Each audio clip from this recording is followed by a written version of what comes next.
السلام علیکم۔ آج کی میری یہ ویڈیو ایک ایسی نشیزہ کی سچی کہانی ہے جو محبتوں کی پیاسی تھی اور رشتوں پر سے اس کا اعتماد اٹھ گیا تھا۔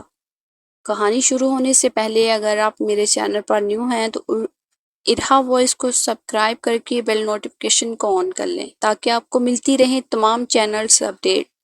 کہانی پسند آئے تو لائک اور شیئر ضرور کیجیے۔ جب میں 9 سال اور میرا بھائی احمد 3 سال کا تھا تو میری ماں نے میرے باپ ظفر علی خان سے طلاق لے کر عزیز میاں سے شادی کر لی تھی، جو نیا نیا دولت مند بنا تھا۔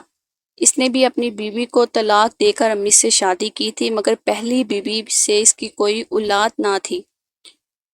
امی پھر ہم دونوں بہن بھائیوں کو چھوڑ کر اس کی بیوی بن گئی تھی۔ احمد کو تو بابا اپنے ساتھ لے گئے تھے کراچی اور وہیں پر وہ بزنس کرتے تھے، مگر مجھے لاہور بھیج دیا جہاں مجھے میری دادا دادی رہتے تھے۔ میرے ابو اپنے والدین کی اکلوتی اولاد تھے، اس لیے مجھے دادا دادی سے بھرپور پیار ملا، مگر میری ذات اور شخصیت میں پیدا ہونے والا وہ خلا نہ بڑھ سکا جو ماں باپ سے بچھڑنے کے باعث پیدا ہوا تھا۔ دادا جان کے پاس بھی دولت کی کوئی کمی نہیں تھی، مگر وہ سخت گیر اور اصول پسند آدمی تھے۔ اگر مجھے ناشتے یا دوپہر اور رات کے کھانے پر ڈائننگ روم پہنچنے میں 1 منٹ کی بھی تاخیر ہو جاتی تو میرا کورٹ مارشل ہو جاتا۔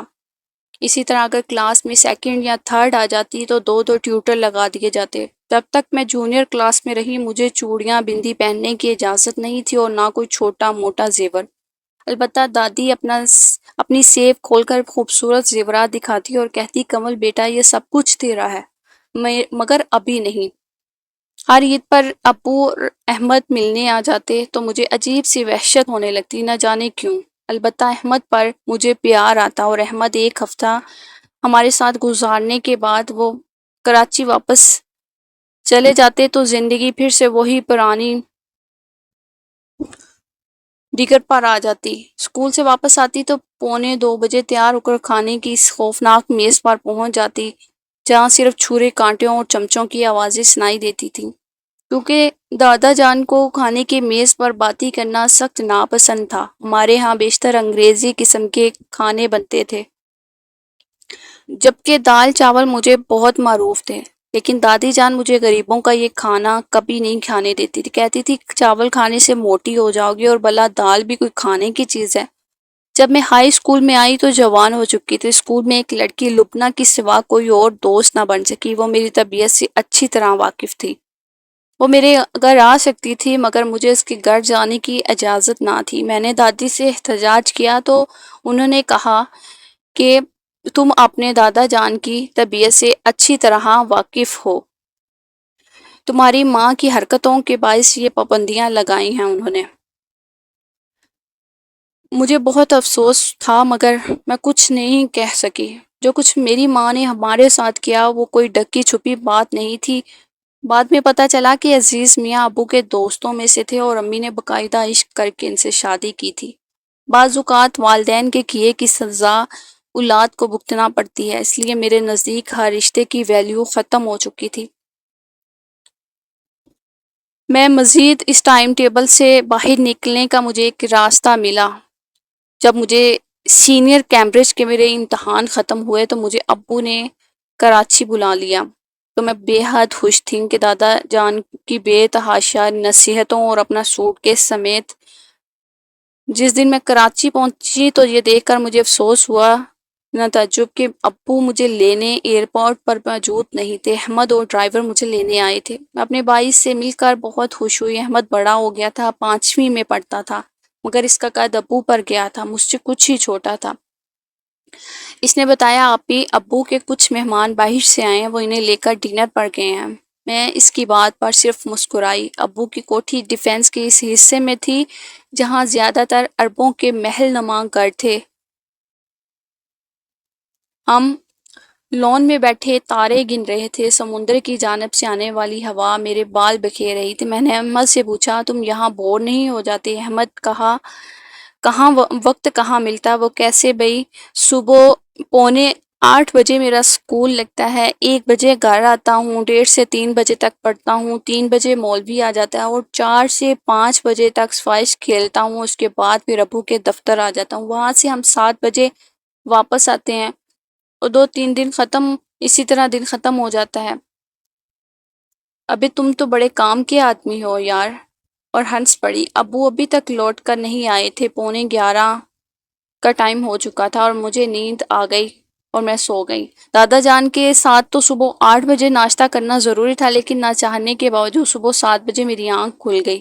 بستر سے اٹھنے کو جی نہیں چاہا تو گھنٹی بجا کر وہیں بلیک کافی منگوائی۔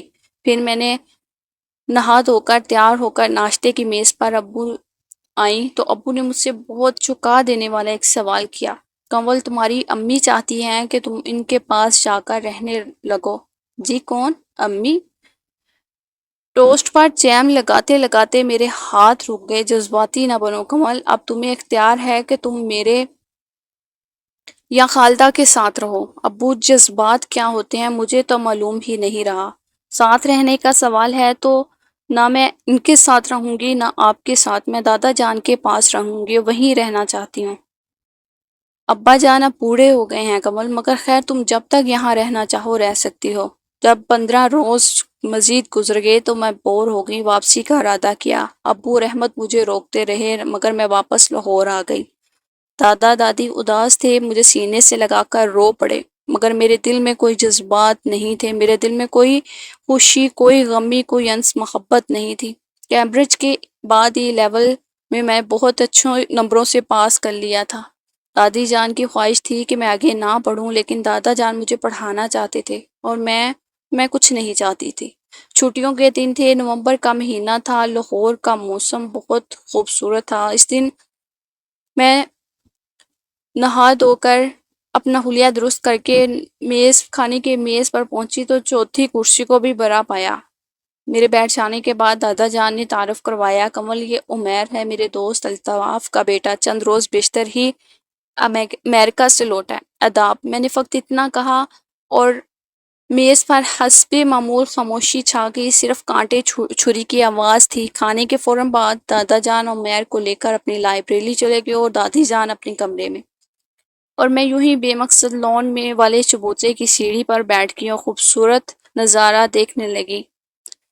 میں وہاں کتنی دیر بیٹھی رہی گے کہ عمیر باہر آئے۔ ان کی عمر 30 سال سے اوپر ہوگی، وہ بے حد شاندار شخصیت کا مالک تھا۔ بولا، آپ یہاں بیٹھی ہیں، کیا میں بیٹھ کر خوبصورتی کا نظارہ کر سکتا ہوں؟ ضرور، شوق سے۔ وہ میرے برابر سیڑھیوں پر بیٹھ گیا۔ آپ کیا یوں ہی آدم بیزار ہیں؟ جب آدم ہی نہیں تو بیزاری کیسی؟ اصل میں کل بھی آیا تھا لیکن آپ دکھائی نہیں دی، مگر آج کھانے پر ہی صرف دکھائی دی ہیں۔ کیا آپ تنہائی پسند ہیں؟ کل مجھے آپ کی آمد کا علم نہیں تھا، اور یہ آج کی بات ہے تو دادا جان کے مہمان تھے آپ، اور اس گھر کے سخت اصولوں میں سے ایک یہ بھی ہے کہ خواہ خواہ کسی اجنبی سے بے تکلف نہ ہوا جائے۔ وہ ہنس پڑا۔ آپ میرے ساتھ لانگ ڈرائیو پر چلیں گی؟ جی۔ میں پوری آنکھیں پھاڑ کر اسے دیکھا۔ آپ شاید نہیں جانتے کہ دادا جان کے پینل کورٹ میں اس کی بہت بڑی سزا ہے۔ ارے چلیے اٹھیے، جا کر پوچھ لیتے ہیں ان سے۔ وہ اٹھا اور ہاتھ بڑھا کر مجھے بھی اٹھانا چاہا تو میں جھجک گئی اور خود ہی اٹھ کر کھڑی ہو گئی۔ دادا جان نے بلا جھجک ہمیں اجازت دے دی تو میں اس کے ساتھ گاڑی میں بیٹھ گئی۔ ہلکی ہلکی بارش پر نظریں جھکائی بیٹھی چپ چاپ وہ مجھے بھرپور نظروں سے دیکھتے رہے اور بولے، میرے والد نے میرے لیے آپ کا رشتہ مانگا ہے۔ میں نے گہری سانس لی اور اپنی عام لڑکیوں کی طرح نہیں کہ میں دوپٹے کا کونا انگلی پر لپیٹتی، میں بے نیازی سے بولی، دادا جان جو فیصلہ کریں گے میرے لیے قابل قبول ہوگا۔ کیوں، آپ کی کوئی پسند نہیں؟ کوئی نہیں ہے، میری پسند یا ناپسند کا کوئی فائدہ نہیں۔ پھر بھی بھئی، میں یعنی عمیر حسین امریکہ سے نیو سرجری کی ڈگری لے کر آیا ہوں، 30 سال کا، میری عمر دیکھیں، میں اتنا بھی برا نہیں ہوں، دیکھیں۔ پھر آپ کے انکار کی وجہ؟ میں نے انکار تو نہیں کیا، اونچی سوسائٹی میں یوں انکار کرتے، میں نے انکار کی کوئی وجہ بھی نہیں ہے۔ دراصل میں ابھی شادی نہیں کرنا چاہتی۔ کیوں، آپ ابھی اتنی چھوٹی بھی نہیں ہیں؟ حالانکہ میری اور اس کی عمر میں پورے 15 سال کا فرق تھا۔ بات یہ ہے کہ عمیر صاحب، مجھے اپنی زندگی میں بس ایک خوف کو دور کرنا ہے۔ بے چینی کی امنگ پیدا کرنا ہے۔ میں نہیں جانتی کہ آپ میرے ساتھ بے سکون ہو۔ اچھا، اگر آپ ابھی شادی نہیں کرنا چاہتی، نہیں تیار، تو میں آپ کا انتظار کروں گا۔ اب میں ایسی بھی چیز نہیں ہوں صاحب کہ ایک عمر میرے لیے بتا دی جائے۔ آپ اب اپنی تعریف سننا چاہتی ہیں؟ نہیں، ہرگز نہیں۔ اگر کوئی میری تعریف کرتا ہے نا تو مجھے وحشت ہونے لگتی ہے۔ دراصل بات یہ ہے عمیر صاحب کہ میں رشتوں کی پہچان کرنا چاہتی ہوں۔ میرے نزدیک فی الوقت تمام رشتے کھوکھلے اور ناپائیدار ہیں۔ اپنے اپنے مفاد کی خاطر سب ایک دوسرے سے محبت کرتی ہیں۔ میں سچائی کی کھوج میں ہوں، شاید اسی کا انتظار کر رہی ہوں۔ تم تو فلسفی ہو۔ عمیر ہنس پڑا۔ میں فلسفی نہیں، حقیقت پسند ہوں۔ میں نے گھڑی دیکھی، ہمیں نکلے ہوئے تقریباً 1 گھنٹہ ہو چکا تھا۔ آپ واپس چلیں، دل بھر گیا ہے کیا؟ دل کیا چیز ہوتی ہے ڈاکٹر صاحب؟ ہم سب تو تقدیر کے وقت کے غلام ہیں۔ دل کے چاہنے نہ چاہنے سے کچھ بھی نہیں ہوتا۔ عمیر چپ چاپ گاڑی چلاتا رہا حتیٰ کہ گھر آ گیا۔ پھر کب آؤں جواب لینے؟ میں آپ کو خود فون کر دوں گی، خدا حافظ اور تھینکس۔ یہ کہہ کر میں گاڑی سے اتر گئی۔ شاید دادا جان کے کہنے پر یا عمیر نے خود یہ بات کی تھی۔ ایک دن میں کالج کے بعد دادی جان نے مجھے یاد دلایا، بیٹا اگلے ہفتے تمہاری منگنی ہے، میر کی والدہ کراچی سے آ رہی ہیں۔ اچھا، میں نے صرف اتنا کہا اور سوچا کہ یقیناً میری مرضی کی کوئی اہمیت نہیں۔ شام کو دادا دادی کہیں ڈنر پر موجود تھے۔ ان کے جانے کے بعد میں VCR پر کارٹون دیکھ رہی تھی کہ عمیر کا فون آ گیا۔ میرے تمہارے فون کا انتظار کیے بغیر منگنی کی تاریخ مقرر کر دی۔ جی عمیر صاحب، مجھے علم ہے میرے گھر میں تمہیں تمام محبتیں ملیں گی، کمل جن کی تم متلاشی ہو۔ اس بات پر میں چپ رہی۔ تمہیں رنگ کون سا پسند ہے؟ رنگوں اور پتھروں سے مجھے کوئی دلچسپی نہیں ہے۔ میں یہ کہہ کر میں نے فون بند کر دیا۔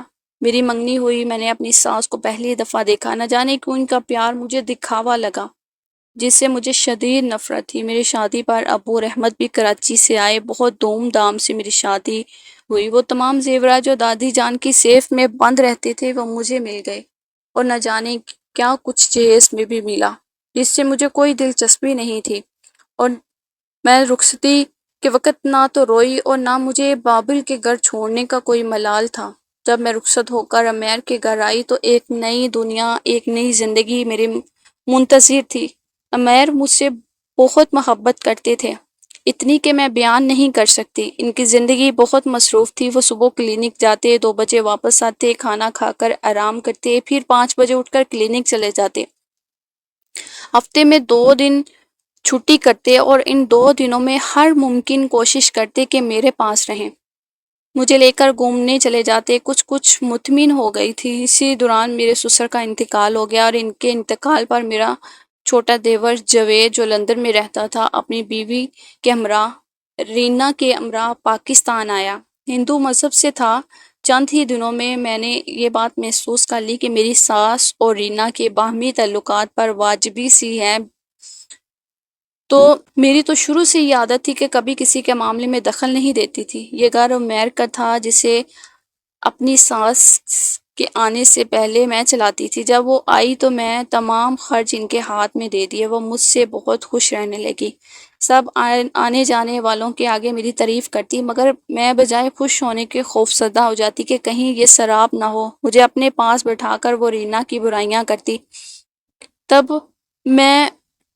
تب میں چپ رہتی، کیونکہ دادا جان کی تربیت میں کسی کی برائی شامل نہیں تھی۔ نہ جانے پھوٹ یہ رواج، یہ اصول کیسے لوگوں نے بنا لیے، کیسے اپنا لیے۔ اے رب العزیز، آخر کب مجھے رشتوں کی پہچان کروائے گا تو؟ کبھی دنیاوی رشتے حقیقت میں تبدیل ہو کر میرے دل میں بھی محبت کی جو جلائیں گے۔ ہماری شادی کو 2 سال کا عرصہ گزر چکا تھا جب دادا جان پر فالج کا حملہ ہوا۔ بولنے کی شکتی کھو بیٹھے تھے۔ وہ گونج و گرج دار آواز دادا جان کی جو اب وہ بالکل چپ ہو گئے۔ تو ابو رحمت بھی کراچی آئے۔ تب ایک دن ابو نے مجھ سے کہا، کنول میں تم سے کچھ کہنا چاہتا ہوں۔ جی۔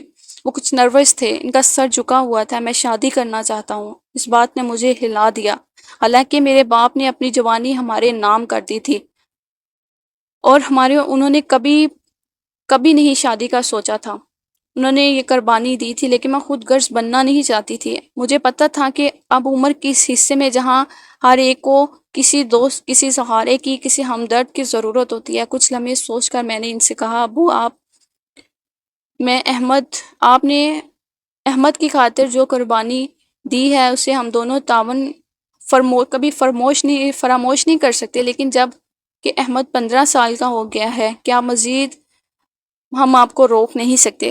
اگر میں احمد سے بات کروں گی، احمد کو سمجھاؤں گی، ابو آپ نکاح کر لیں، مجھے آپ کی تنہائیوں کا پورا احساس ہے، مزید خود غرض نہیں بن سکتے۔ وہ ہولے سے ہنس دیے۔ پھر میں نے احمد کو بلا کر سمجھایا تو اندازہ ہوا کہ میں ایک 15 سال کے لڑکے سے نہیں بلکہ 30 سال کے مرد سے بات کر رہی ہوں۔ وہ اتنا میچور ہو چکا تھا، اس کے دل میں اپنی ماں کے لیے بے انداز نفرت تھی۔ وہ کیمبرج کے بعد امریکہ جانا چاہتا تھا، اور مجھے علم تھا کہ وہ ایک بار چلا گیا تو واپس لوٹ کر نہیں آئے گا۔ ابو نے کراچی جا کر ایک عورت نگت سے شادی کر لی۔ نگت بیوہ تھی، بقول احمد بہت نیک خاتون تھی، یعنی ہر ستیلی ماں بری نہیں ہوتی۔ احمد نے فون پر بتایا کہ وہ اس کا بے حد خیال رکھتی ہے۔ دوسری بات یہ کہ اس کی کوئی اولاد نہیں تھی اور نہ کبھی ہو سکتی تھی، جبکہ میری ساس کو میری گود اری نہ ہونے کا غم کھائے جا رہا تھا۔ ہر قسم کی تویز کنڈے وہ کر چکی تھی، اس کا بس نہیں چلتا تھا وہ کہیں سے ایک بچہ لا کر میری گود میں ڈال دے۔ امیر اپنا کلینک سیٹ کرنے میں مصروف تھے، انہیں اب تک اس بات کی کمی محسوس نہیں ہوئی تھی۔ میں نے ایک ویکنڈ پر ان سے بات کی تو وہ ہنس پڑے، کیا تم یہ چاہتی ہو کہ ہمارا بچہ ہو سکتا ہے یہ ایک رشتہ مجھے جذباتوں کے رشتوں کی پہچان کروائے؟ کیا تم نے میرے پیار میں کوئی کمی محسوس کی ہے؟ جس دن کروں گی نا عمیر، بلا جھجک تمہیں بتا دوں گی۔ آپ سے میں بہت بیزی ہوں، یہاں نیا سیٹ اپ کر رہا ہوں، پھر ابو کے انتقال کے بعد نئے کاروبار کی بھی دیکھ بھال کرنا ہوتی ہے۔ دوسری جاوید نے بھی پریشان کر رکھا ہے۔ کیوں، کیا ہوا؟ وہ علیحدہ رہنا چاہتا ہے۔ اب دنیا والے کیا کہیں گے کہ ایک بائی کا بوجھ بھی نہیں اٹھا سکا؟ پھر آج وہ الگ مکان لے گا، کل کاروبار میں بٹوارا چاہے گا، یہ کیسے ممکن ہے؟ امیر دور خلاؤں میں دیکھتے ہوئے مجھ سے بات کر رہے تھے۔ سفید کرتے شلوار میں ان کی وجہ وجود کی ٹھنڈک میرے اندر اتر رہی تھی۔ سنیے عمیر، یہ دنیا کیا ہوتی ہے؟ اگر جاوید علیحدہ رہنا چاہتا ہے تو رہنے دیں، ہر انسان کو اپنی زندگی گزارنے کا حق حاصل ہے۔ دیکھیے، آج ساتھ رہنے اور الگ رہنے کی نہیں ہے، ساری بات محبت کی۔ اگر تو الگ الگ مکانوں میں رہ کر بھی تو تم اس کا حق، اس کی محبت دے رہے ہو، تو وہ ساتھ رہ کر ناتفاقی سے 1000 درجے بہتر ہے۔ میں نے اس کی گہری آنکھوں میں جھانکتے ہوئے کہا، کچھ سوچ کر رضامند ہو گئے۔ بچے کی خواہش میرے دل میں اب جڑیں مضبوط کرتی جا رہی تھی، مگر 10 ماہ گزر جانے کے بعد بھی نوید نہ مل سکی تو میں بہت پریشان رہنے لگی۔ امیر میری الجھن پر ہنس پڑے اور بولے، جلدی کیا ہے کمل، اپنے آپ کو کچھ وقت دو۔ میں ان کے منع کرنے کے باوجود گائناکولوجسٹ کے پاس گئی، اس نے مختلف ٹیسٹ لکھ کر دیے، پھر مجھے بتایا کہ تم بچے کو جنم دینے کے قابل نہیں ہو۔ شدید ڈپریشن کا ایک دورہ مجھ پر پڑا۔ امیر نے مجھ بچہ گود لینے کا مشورہ دیا، مگر میں نے اپنے جگر سے جو رشتہ بنانا چاہتی تھی، مجھے پتا تھا کہ میں کسی غیر کے بچے سے انصاف نہیں کر پاؤں گی۔ اس واقعے کے بعد دادا جان ایک دن چپ چاپ چل بسے۔ ان کے انتقال پر مجھے احساس ہوا کہ جیسے ننگے سر سورج کی تیز تپش میں آ گئی ہوں، میرے اوپر سے جیسے کسی نے سایہ کھینچ لیا ہو۔ تب مجھے ان سے اپنی شدید محبت کا احساس ہوا۔ دادی جان ابو کے پاس کراچی چلے گئی اور بڑی حویلی بند ہو گئی۔ مرتے مرتے دادا جان حویلی میرے نام کر گئے۔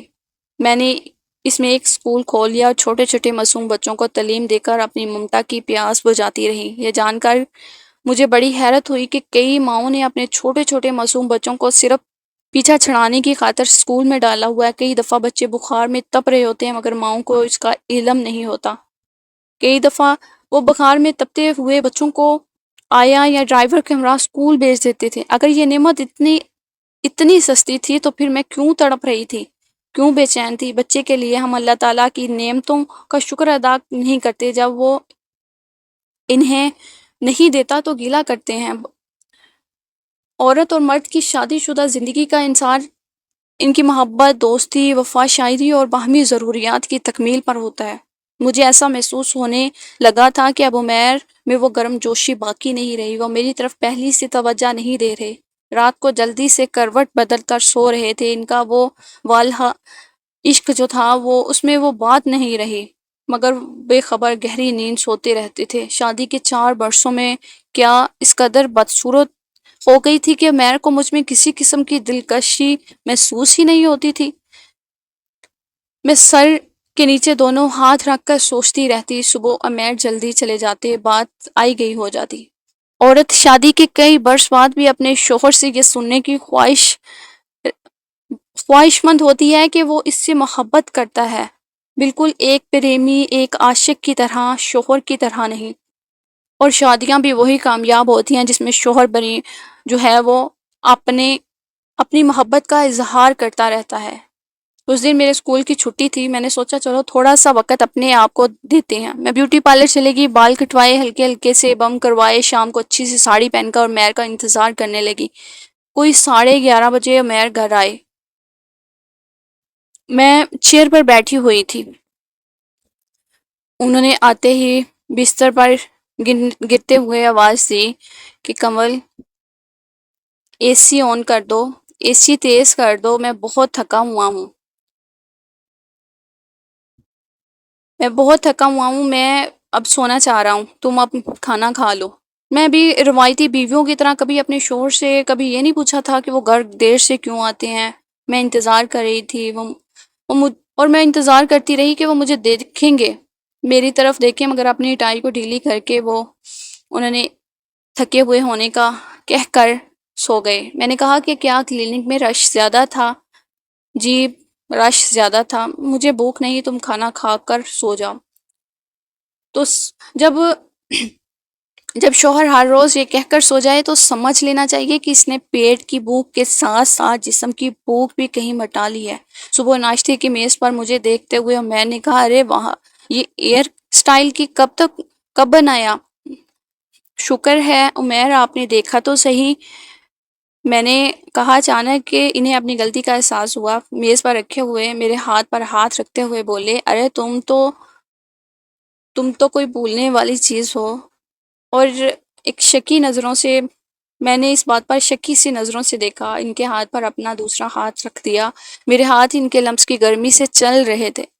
یاد ہو عمیر، میں نے آپ سے کیا کہا تھا؟ میں نے کہا تھا کہ میرے آگے تمام رشتے بے نام ہیں، میرے رشتوں کی پہچان کرنا چاہتی ہوں۔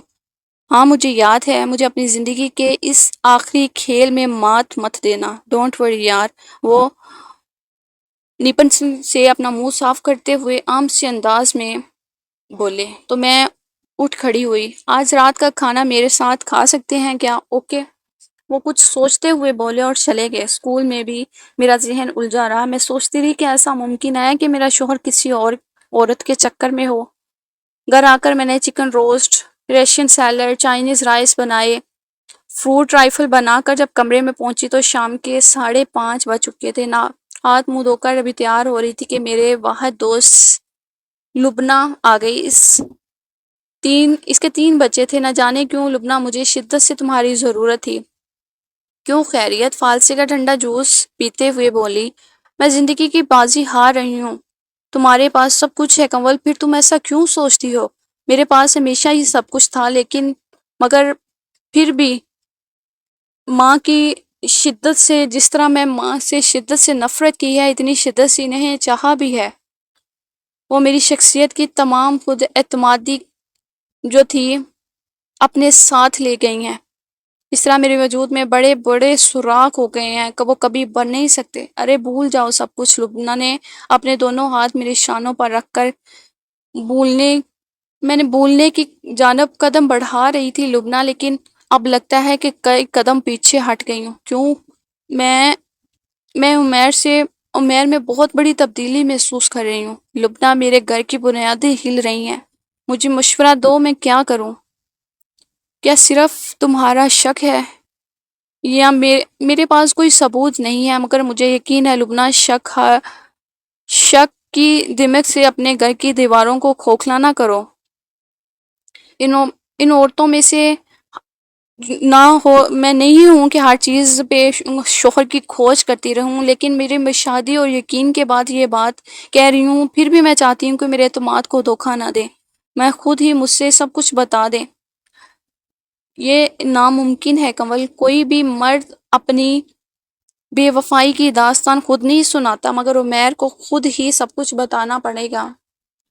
میں خلا میں دیکھتے ہوئے کہا۔ لبنہ چلی گئی۔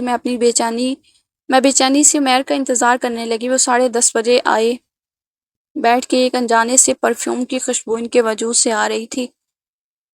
سلاد کھاتے کھاتے ان کا ہاتھ رک گیا۔ یہ اندیکھی انجانی سی خوشبو کی دیوار کس کی ہے؟ کیا مطلب؟ آپ خوب جانتے ہیں کہ میں کیا کہہ رہی ہوں۔ یہ تمہارا وہم ہے کنول۔ تم چند روز کے لیے اپنے ابو کے پاس کراچی کیوں نہیں چلی جاتی؟ مجھے میرے سوال کا جواب چاہیے عمیر۔ مشورہ نہیں، دیکھو مجھے ان عورتوں سے نفرت ہے جو اپنے شوہر کو کریتی ہیں، اپنے لمبے لمبے ناخنوں سے اپنی شوہر کی کھال کے نیچے گھسنے کی کوشش کرتی ہیں۔ عمیر کا لہجہ تنگ ہو گیا تھا۔ میں تو چند لمحے کے لیے ان کی شکل دیکھتی رہی۔ اب مجھے یقین سا ہو گیا تھا کہ میں نے اپنے شوہر کسی دوسری عورت کے آگے ہاتھ میں دے دیا ہے۔ اب بحث سے کوئی فائدہ نہیں رہا۔ میں نارمل انداز میں اپنی پلیٹ سے بھرا ہوا کھانا کھاتی رہی جیسے کچھ بھی نہ ہوا ہو۔ پھر بھی تمام وقت میں سوچتی رہی کہ ایسا کیوں ہوا کہ وہ شخص جسے میں نے کچھ بھی جو ہے کبھی کسی چیز میں کمی نہیں ہونے دی، تمام وقت اسے دیتی رہی۔ وہ شخص جسے میں نے اپنے طور سے پیار کیا، چاہا، اس نے بھی مجھے چاہا، پھر کیسے کوئی دوسری عورت یہ بازی جیت گئی؟ مجھ میں، میرے پیار میں کیا کمی تھی؟ بہت دن تک میرا دل اداس رہا۔ میں اور عمیر کے درمیان ایک سرجم جاری تھا، ایسی جنگ جس کی ٹھنڈک سے میری ریڑھ کی ہڈی سے گزرنے والی تمام نسیں جم گئی تھیں اور میرا سارا وجود، میرا سارا جسم مفلوج سا ہو گیا تھا۔ تب ایک دن جب وہ میں کلینک سے آئے تو میں چیئر پر بیٹھی کتاب پڑھتے پڑھتے سو گئی۔ انہوں نے دھیرے سے میری گود سے کتاب اٹھائی اور میرے ماتھے پر بڑے ہوئے بال ہٹائے اور میری میں انہیں آنکھوں سے دیکھ رہی تھی۔ وہ میری گود میں اپنا سر رکھ کر بولے، کنول، کیا ایسا ممکن نہیں کہ ایک وقت میں ایک مرد 2 عورتوں سے پیار کرے؟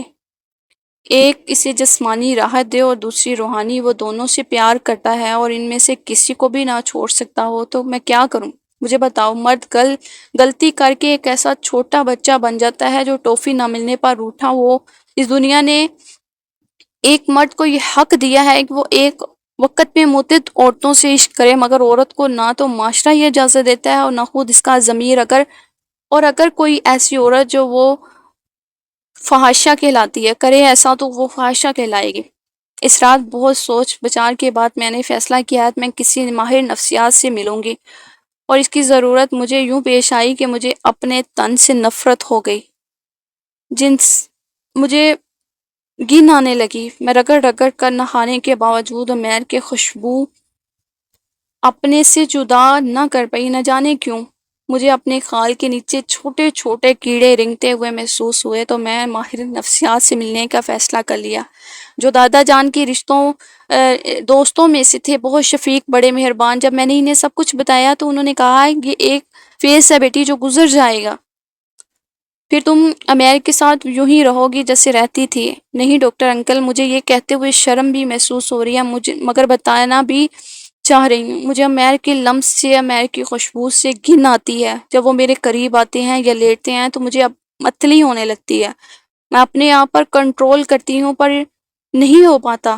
ان کا یہ کہتے ہوئے میں زاروں قطار رونے لگ گئی۔ انہوں نے میرے آنسو خشک کرتے ہوئے کہا، تو پھر اپنے اندر خود اعتمادی پیدا کر کے ایک فیصلہ کر ڈالو بیٹی۔ ابھی میں کوئی فیصلہ نہیں کر پائی تھی کہ ایک دن کراچی سے احمد کا فون آ گیا کہ وہ امریکہ جا رہا ہے۔ تو اس نے مجھ سے پوچھا کہ آپ امریکہ کب آئیں گی؟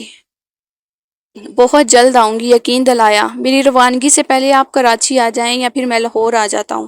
احمد آنکھوں میں آنسو صاف کرتے ہوئے میں نے احمد سے کہا، مجھے بچھڑنا پسند نہیں میرے بھائی، خدا حافظ، اپنا خیال رکھے گا۔ یہ کہہ کر فون بند کر دیا۔ ابھی میں ریسیور رکھ کر پلٹی ہی تھی کہ جاوید آیا۔ لاؤنج میں بیٹھے تھے بھابھی مجھے آپ سے ایک ضروری بات کرنی ہے، کہو۔ پھر اس نے مجھے اس عورت کا نام پتہ بتایا جس کے عشق میں عمیر یعنی میرا شوہر صاحب گرفتار تھے۔ میں ہنس پڑی۔ میں کیا کروں جاوید، اگر اب کچھ نہیں کر سکتی تو مجھے کرنے دے بھابھی۔ جاوید، یہ میری جنگ ہے، میں خود لڑوں گی بھابھی۔ میں اور رینا آپ کے ساتھ ہیں، جس طرح آپ نے ہمارا ساتھ دیا تھا میں اسے کبھی فراموش نہیں کر سکتا۔ کیا تم نے یہ بات اماں کو بتا دی جاوید؟ اگر آپ نے کہیں تو میں بتا دیتا ہوں۔ نہیں، رہنے دو۔ تقریباً مہینہ لگ گیا۔ میں چاہتا ہوں کہ تم میرے ساتھ چلو، میں ایک کانفرنس کے لیے مالٹا میں جا رہا ہوں۔ امیر نے کمل سے کہا۔ امیر، اسکول میں امتحان ہو رہے ہیں، میں آپ کے ساتھ نہیں چل سکتی۔ پھر کبھی موقع ملا تو ضرور جاؤں گی۔ مالٹا اچھی جگہ ہے امیر، پھر بھی کبھی امیر میں ہنستی اور یہ کہا اور ہنسنے لگی اور وہ چلے گئے۔ میں تنہا رہ گئی، الجھی پھرتی رہی۔ یہ خلیج ایک بے چین دل کے ساتھ آر پار ہو رہی تھی کہ ایک سوال مجھے بار بار پریشان کر رہا تھا۔ کیا میں اور عمیر اب پہلے کی طرح رہ سکتے ہیں؟ کیا میں بھی روایتی بیویوں کی طرح اپنے شوہر کی بے وفائی کا شکوہ نہ کروں؟ لیکن مجھے پتا تھا کہ یہ ناممکن ہے، یہ منافقت ہے، مجھ سے نہیں ہوگی۔ یہ دوہری زندگی کوئی کیسے گزار سکتا ہے؟ اس دن صبح اسمبلی میں مجھے اس قدر زور کا چکر آیا کہ کھڑا ہونا محال ہو گیا۔ اندر آئی تو متلی سے محسوس ہوئی، خالی پیٹ کا تصور کر کے بسکٹ کھا لیا تو وہ بھی باہر آ گیا۔ اسکول کے سامنے ایک چھوٹا سا پرائیویٹ ہسپتال تھا، وہاں چلے گئے، مختلف ٹیسٹ کروائے۔ واپس آئی تو طبیعت بوجھل سی تھی۔ دوسرے دن صبح میری میز پر چپڑاسی میری رپورٹ رکھ گیا۔ میں نے کام سے فارغ ہو کر چھٹی سے 10 منٹ پہلے رپورٹ کھولی اور قدرت کی اس مذاق پر ہنس پڑی کہ یہ کیسا کرشمہ ہے، کیسا معجزہ ہے کہ اس رپورٹ کے مطابق میں امیر کے بچے کی ماں بننے والی تھی۔ میں جسے میڈیکل سائنس نے بچہ نہ پیدا ہونا نہیں کر سکتی تھی پیدا تصور کر دیا تھا، میرے فیصلے کی گھڑی آ پہنچی تھی۔ میں بہت سوچنے کے بعد اس دن جاوید کے دیے ہوئے ایڈریس پر جا پہنچی۔ ماڈل ٹاؤن میں بنی 2 گز کی وہ بے حد خوبصورت کوٹھی۔ ملازم نے مجھے ڈرائنگ روم میں بٹھا دیا۔ تھوڑی دیر بعد بالکل فلمی انداز میں ڈرائنگ روم کا پردہ سرکا اور سفید ساڑی میں ملبوس، کانوں میں ہیرے موتی کا زیور پہنے، اپنے شانوں پر بکھرے گہرے براؤن بالوں پر ہاتھ پھیرتی ہوئی میرے سامنے میری والدہ کھڑی تھی، جنہیں 19 سال کے طویل عرصے کے بعد میں دیکھ رہی تھی۔ وہ اب بھی ویسی ہی تھی، اتنی ہی خوبصورت جب وہ مجھے چھوڑ کر گئی تھی۔ آنکھوں میں عجب سی شناسائی کی چمک لیے وہ مجھے دیکھ رہی تھی۔ کون ہیں آپ؟ انہوں نے آہستہ سے مجھ سے پوچھا، جیسے جو کچھ وہ دیکھ رہی تھی ان کی تصدیق چاہتی تھی۔ میں خاموش کھڑی انہیں دیکھ رہی تھی۔ وہ آگے بڑھی، اس سے پہلے کہ وہ مجھے چھوتی میں پیچھے ہٹ گئی۔ تو تم کمل ہو نا؟ انہوں نے ہولے سے کہا۔ نہیں، میرا نام مسز عمیر الطاف ہے۔ کیا؟ جی، آپ نے تو اپنا نام خالدہ سے بدل کر گیتا رکھ لیا، مگر میں ابھی تک کنول ہوں۔ وہ دم سادے بیٹھی تھی، ان کا رنگ سفید پڑ چکا تھا۔ میں تو صرف اس خوبصورت عورت سے ملنے کے لیے آئی تھی جس کے عشق میں میرا شوہر گرفتار ہے۔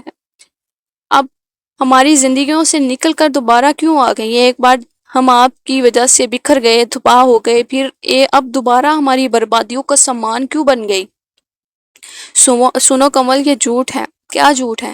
یہ کہ آپ میری ماں ہیں یا وہ میرے شوہر نہیں ہیں، یا میں آپ کی بیٹی نہیں ہوں، کیا یہ جھوٹ ہے؟ بتائیے۔ غم اور صدمے نے مجھے نڈال کر دیا۔ میں نے آگے بڑھ کر شیشے کے ٹیبل پر رکھا اپنا بیگ اٹھایا، مگر اس سے پہلے کہ میں باہر نکلتی انہوں نے بڑھ کر مجھے تھام لیا۔ تم اس طرح نہیں جا سکتی کمل، تمہیں میری بات سننا ہوگی۔ ہرگز نہیں کمل۔ ان کا ہاتھ اٹھا اور پوری قوت سے میرے گال پر اپنا نشان چھوڑ گیا۔ آج اتنے سالوں بعد مجھے کسی نے تھپڑ مارا تھا۔ میرا گال ایک عجیب سی لذت سے جل رہا تھا۔ میں کرسی پر گر بیٹھی، آنکھوں میں آنسو تھے۔ انہوں نے اٹھ کر میرے ماتھے سے بال ہٹائے اور اپنے لب رکھ دیے۔ ماں کے ہونٹوں کی گرمی سے میرا وجود جلنے لگا۔ آج تک مجھے اپنی صفائی میں کہنے کا کبھی کوئی موقع نہیں ملا۔ نہ جانے تم لوگ میرے بارے میں کیا سوچتے ہو گے۔ کنول یہ سوچ سوچ کر میں نے یہ ماہوں سال گزارے ہیں، لیکن آج جب تم اس قابل ہو کہ میرے حالات کو، میری باتوں کو سمجھ سکتی ہو، تو تم سے کہنا چاہتی ہوں، جب میری شادی تمہارے ابو سے ہوئی تو بیٹی میری عمر اس وقت 15 سال تھی، میٹرک کا امتحان دے کر چھٹیوں میں آرام کر رہی تھی۔ تمہاری دادی نے مجھے کسی تقریب میں دیکھا اور مجھے پسند کر لیا۔ ان لوگوں کے پاس دولت کی کمی نہیں تھی اور ہمارے پاس کچھ بھی نہیں تھا۔ انہیں خوبصورت بہو چاہیے تھی اور میں حسین تھی، سودا طے ہو گیا اور میری شادی تمہارے ابو سے ہو گئی، جو مجھ سے عمر میں 14 سال بڑے تھے، اور میں لوور کلاس کی لڑکی جب ان کے محلوں میں آئی تو چکرا گئی۔ تمہارے ابو لندن سے نئے نئے پڑھ کر آئے تھے، بے حد ماڈرن خیالات کے مالک تھے۔ میرے لمبے لمبے بال کٹوا کر انہوں نے میرا حلیہ ہی بدل ڈالا اور مجھے مکس پارٹیز میں لے جاتے، یہاں غیر مرد اپنے میرے نزدیک آ کر مجھے میری کمر پر ہاتھ ڈال لیتے۔ تمہارے ابو کھڑے ہنستے رہتے۔ ان کے لیے سب عام باتیں تھیں جو اونچی سوسائٹیز میں روزمرہ ہوتی ہیں، لیکن مجھے شروع میں عجیب سا لگا۔ میں ساڑی کا پلو اپنے تن سے لپیٹ لیتی تاکہ میرا جسم نہ دیکھ سکے، مگر کچھ حاصل نہ ہوتا۔ میری عمر کے کچے دور سے گزر رہی تھی۔ بہت جلد مجھ پر ان پارٹیز کا جادو چل گیا اور میں اس رنگ میں رنگ گئی۔ پھر تم پیدا ہوئی، جس کے بعد میری ملاقات عزیز سے ہوئی، جو تمہارے ابو کے قریبی دوستوں میں سے تھا۔ وہ پہلی ہی نظر میں مجھے پسند کرنے لگا۔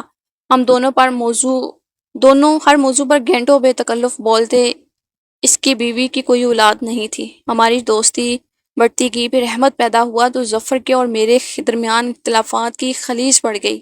شوہر اور بیوی کے درمیان جسمانی رشتے کے علاوہ بھی کچھ ہونا چاہیے بیٹی، جو ہم دونوں میں نہیں تھا۔ مجھے علم ہو گیا تھا کہ اب میں ظفر کے ساتھ نہیں رہ سکوں گی۔ میں نے طلاق کا مطالبہ کیا تو ظفر نے تم دونوں کو مجھ سے جدا کر دیا۔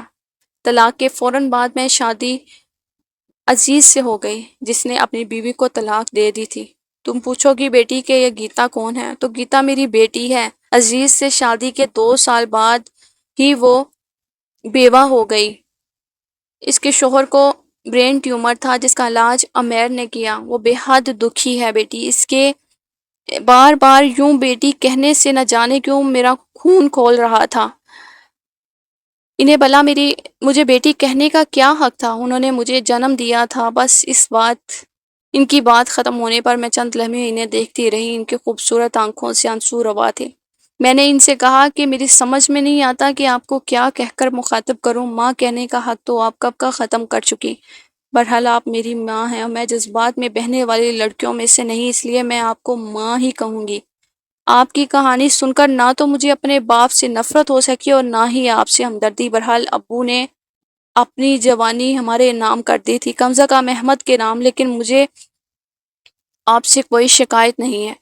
آپ کی اپنی زندگی تھی اور آپ نے اپنے لیے جس زندگی کا انتخاب کیا اس پر آپ کو اختیار تھا۔ ہو سکتا ہے کہ آپ کو مجھ سے زیادہ اپنی بیٹی گیتا سے پیار ہو، لیکن یقین جانیے میرے جذبات بھی آپ کے لیے کورے ہیں۔ نہیں کمل، انہوں نے میری بات کاٹ کر کہا، میں تمہارے لیے بھی تڑپی ہوں، روئی ہوں، مجھے تم بھی اتنی ہی عزیز ہو۔ خیر یہ سب کتابی اور جذباتی باتیں ہیں۔ میں ہنس پڑی، کیونکہ جب پیار دینے کا وقت آیا تھا تو آپ نے ہمیں چھوڑ دیا تھا، یوں آپ نے مجھے بالکل توڑ دیا تھا۔ امی میری شخصیت کو تو بننے سے پہلے ہی مسمار کر دیا تھا۔ آپ کے لگائے ہوئے زخم ناسور بن کر اسی طرح سے رس رہے ہیں۔ 9 برس کی اس معصوم لڑکی پر جوانی نہ آ سکی، وہ بوڑھی ہو گئی۔ امی بہت زیادہ عیش و آرام میں پلنے کے باوجود میرے وجود میں پڑی ان دراڑوں کو کوئی نہ بھر سکا۔ میری آنکھوں میں مرچیں لگ رہی تھی۔ آنسوؤں کا ایک سمندر تھا جو میرے اندر اٹھ رہا تھا۔ پھر میں تقریباً بھاگتے ہوئے باہر نکلی اور وہاں سے چلی آئی۔ گھر آ کر اتنا روئی، اتنا کہ زندگی میں کبھی نہ روئی۔ کمل، تم زندگی کے آخری بازی بھی ہار گئی ہو، میں نے خود سے کہا، اور وقت کے بہت نازک لمحے میں وہ فیصلہ کر دیا۔ پھر لبنہ کو بلایا اور وہ آئی، سب کچھ اسے سنایا۔ سب بھول جاؤ کمل، اب تمہارا بچہ ہے۔ ایسا تمہارا بچہ ہوگا تو میں بھی سب بھول جائیں گے، میر بھی بھول جائے گا۔ تم اپنے زندگی نئے طریقے سے شروع کرنا، مگر ایک ایسے انسان کے ساتھ زندگی نہیں گزار سکتی جو بقیہ ساری عمر نادم ہی رہے۔ یہ رشتہ، یہ از روئے شرع یوں بھی جائز نہیں، اعتماد کی ڈور بہت ٹوٹ چکی ہے لبنہ، اب کچھ نہیں ہو سکتا، میں نے فیصلہ کر لیا ہے کہ میں اب امریکہ چلی جاؤں گی، میرا اپنا پیسہ ہے، میرا بھائی ہے وہاں سے کہہ کر پلیز میرے لیے ٹکٹ کروا دو، ویزا لگوا دو۔ کمل یہ بہت خطرناک قدم ہے، میں امیر کے آنے سے پہلے یہاں سے چلی جانا چاہتی ہوں، پہلے کراچی اور پھر شکاگو، اگر تم میری مدد کر سکتی ہو تو ٹھیک ہے ورنہ اوکے۔ کمل کیا ہو گیا ہے تمہیں یار، یہ لہجے، یہ میرے لہجے کی سنگینی پر وہ اختیار ڈالنے پر مجبور کر دیا۔ اسکول کی چابی میں نے لبنہ کے حوالے کر دی اور بھاگ دوڑ کر کے نوید بھائی سے میرے جانے کا بندوبست کر دیا۔ جس رات عمیر واپس پہنچ رہے تھے اسی شام مجھے کراچی کے لیے فلائی کرنا تھا۔ جانے سے پہلے عمیر کے نام میں نے ایک طویل خط لکھا۔ عمیر، اب تمہیں جان یا ڈیئر لکھتے ہوئے بھی بہت عجیب لگ رہا ہے، اس لیے کہ تم میری جان ہو اور نہ میں تمہاری، ہم دونوں ایک دوسرے کے بغیر بھی رہ سکتے ہیں، یہ سب دنیا دکھاوے کے کھوکھلے رشتے ہیں جنہیں ہم نبھاتے جا رہے تھے، اور جب کچے دھاگے ٹوٹ کر بکھر چکے ہیں، میں جا رہی ہوں عمیر، مجھے تم سے کچھ نہیں ہوگا جو ناممکن ہے۔ میں نے ایک دن تم سے کہا تھا نا کہ میرے آگے تمام رشتے کورے ہیں، ان کا کوئی نام نہیں ہے، مجھے ان کی پہچان کرنا ہے۔ دوست، رشتے اب بھی ویسے ہی کورے کاغذ کی امانت ہے، ان کا کوئی نام نہیں ہے، اور میں بے نام رشتوں کے ساتھ تمام عمر اپنے جسم پر داغ نہیں لگانا چاہتی، کیونکہ یہ داغ میرے جسم پر نہیں بلکہ میری روح پر لگیں گے۔ تمہاری آخری داغ کی نشانی میرے وجود میں لگ چکی ہے، اور شاید اسی سے میری بے نام زندگی کا آغاز ہو، یہی داغ میرے جینے کا بہانہ بن جائے۔ تمہاری منطق اپنی جگہ درست ہے کہ ایک وقت میں دو انسانوں کو ایک جیسا، ایک ہی جتنا پیار کیا جا سکتا ہے، مگر میرے لیے یہ ایک مضحکہ خیز بات ہے۔ میرے دوست، میری زندگی میں ہمیشہ میں تمہاری بیوی رہنا چاہوں گی، مجھے تم سے کچھ نہیں چاہیے، صرف تمہارا نام درکار ہے، جس کی ضرورت مجھ سے زیادہ اس وجود کو ہوگی جو میرے وجود میں سانسیں لے رہا ہے۔ یہ ایک نرم و ملائم سا سمجھوتا ہوگا جو میری اور تمہارے درمیان رہے گا، اور مجھے امید ہے کہ تم بھی اسے توڑنے کی کوشش نہیں کرو گے، اس لیے کہ یہ بے نام سا رشتہ جو ہمارے درمیان ہے، جسے نہ تو محبت کا نام سے یاد کروں گی اور نہ دوستی سے، نہ جانے کیا ہے، پر اس آنے والے وجود کے لیے بہت اہم ہے، جسے تمہاری میڈیکل سائنس نے سرے سے ختم کر دیا تھا، مگر یہ زندگی ایک سٹیج ہے عمیر، اور ہم سب اداکار ہیں، اس کرشمے کو اپنے وجود میں چھپا کر میں تم سے بہت دور جا رہی ہوں عمیر، اور اب تم میری بات سمجھے بھی ہو یا نہیں، یہ بات اب تمہیں معلوم ہو جائے گی کہ گیتا میری بہن ہے، اس معاملے میں جو تمہاری شرعی ذمہ داری ہے وہ تم سمجھ سکتے ہو۔ فقط کمل، یہ خط میں نے ڈریسنگ ٹیبل پر رکھا، ساتھ ہی اپنا فون اور لاکر کی چابیاں اور ان بے جان چیزوں کی جانب دیکھا جو کبھی میری تھیں۔ اپنی آنکھوں میں آنسوں کے سمندر چھپائے ایئرپورٹ کی طرف روانہ ہو گئی۔ میں محبتوں کی پیاسی تھی اور رشتوں پر سے میرا اعتماد اٹھ گیا تھا، لیکن دوسروں کی بتائی ہوئی راہ کی بجائے میں نے اپنا راستہ خود منتخب کیا۔